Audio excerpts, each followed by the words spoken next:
Is that the right number? Let me double check.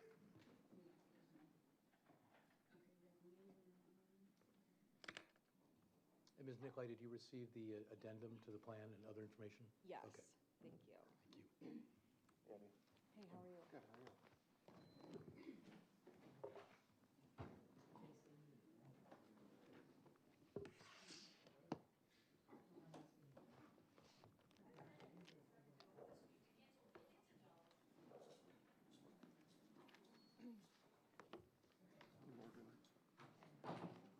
Hello. You everybody hooked up? We do, we're set. All right. The Yeah, court, I know, yes. the court calls 2014 CF 596, State of Wisconsin versus Morgan Geyser. Appearances, please. Abby Nicolai appears for the state. Good morning, Judge. Morgan Geyser with Attorney Anthony Cotton. Good morning. And we have somebody from DHS as well? Yes. Okay, great. We may have you come up in a little bit, but we'll start here. We're in compliance with victims' rights? Yes, we are, Judge. There are multiple victims on Zoom as well as one of our victim witness advocates. Okay, great. And because I'm the newest player in this, I'll just bring us up to speed on where I think we are, and you can tell me if I got it wrong. We're here under WSTAT 971.17.4E to review the conditional release plan that was prepared for Ms. Geyser for her conditional release.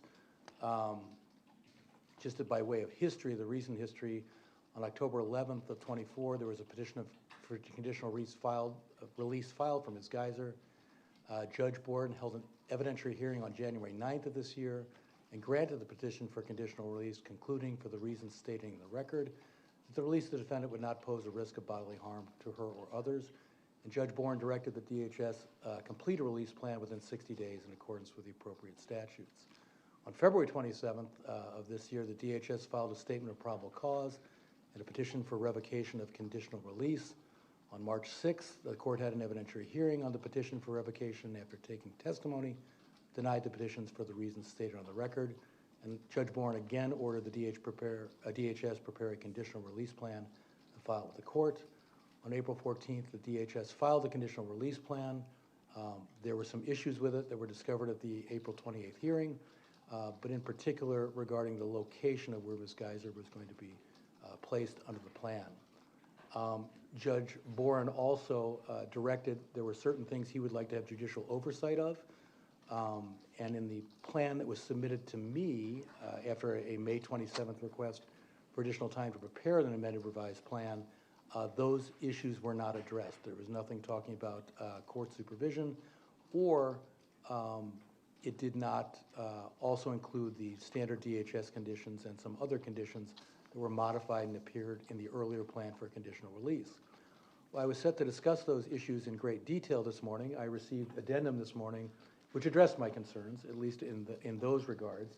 And in particular, it includes the DHS standard conditions of release along with some customs conditions for Ms. Geyser that I believe should be incorporated into the plan. I also received an addendum to the confidential release plan, and that addendum indicates that all changes relative to GPS monitoring, to GPS on our placement, are subject to review of the court. I'm going to open the plan up to comment generally.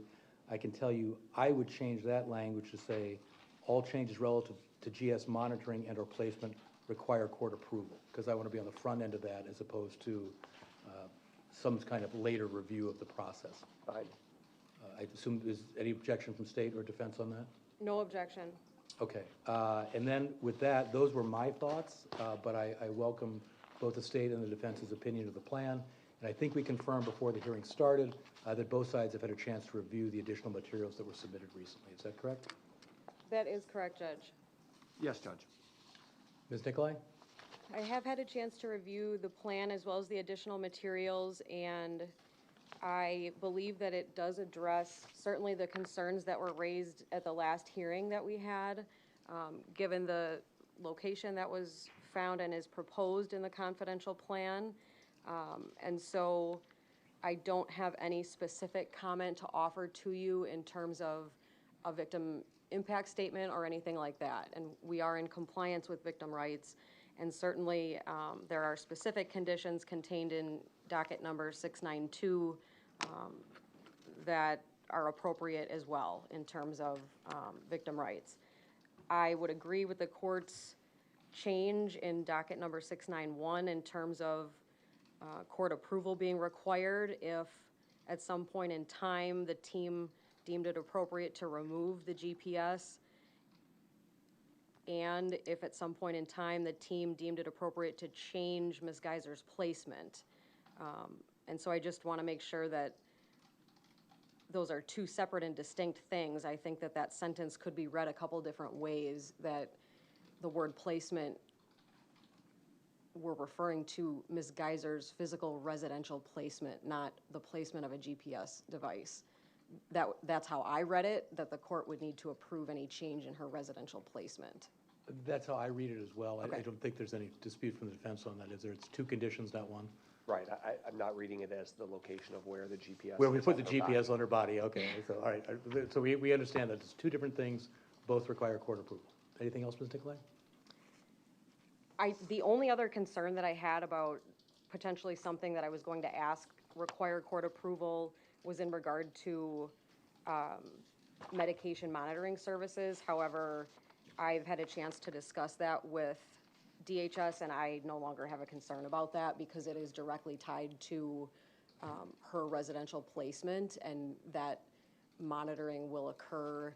And so if there was a change in placement, that would be addressed in the court. So I don't have a concern about that. And so those are really the only comments that I have about the plan. Okay, Mr. Cotton? I've discussed the plan with Ms. Geyser. She obviously has signed the rules, and they've been discussed with her, so we don't have anything else to add. Okay, then it's my intent with the minor modifications we talked about to approve the plan. With the representative from DHS, please come up for a minute.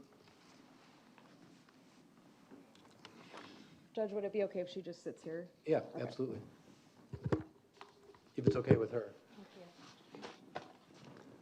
And you are? My name is Nicole Whitaker. I'm Forensic Program Supervisor at Wisconsin Community Services. Excellent. And the plan is, if I approve the plan as we described with the minor modifications, how soon do we think we can turn that around? Yes, Your Honor. By the end of the week. Okay. And we won't need a prior hearing. We'll just distribute it. I don't think this is that difficult, what we've just discussed. And is it still the plan on or about August 4th for the placement? Yes, Your Honor. Okay, and nothing in this modification would delay or derail that? Not that I'm aware of. Okay, then subject to the addendum, or the additions we discussed, which include the DHS conditions and specifically requiring court approval for any changes to GPS monitoring or the physical placement of the defendant, I approve the conditional release plan, subject to receipt of same. I would say, if I don't have an objection, within 3 days of receiving the modified plan, I'll enter an order approving. Is that fair? Yeah, that's fine. Okay. Anything else I can do today?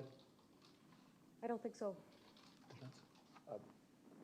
Yeah, right, I know.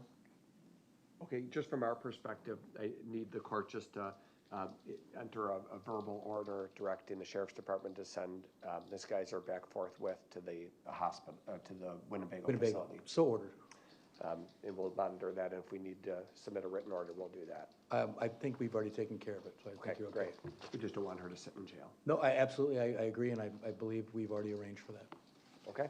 Okay, so we're, just to confirm, we're gonna get the plan with modifications in the next 3 or 4 days? That's correct. And then, if no objection received within 3 days, I'm gonna enter an order approving it. Great.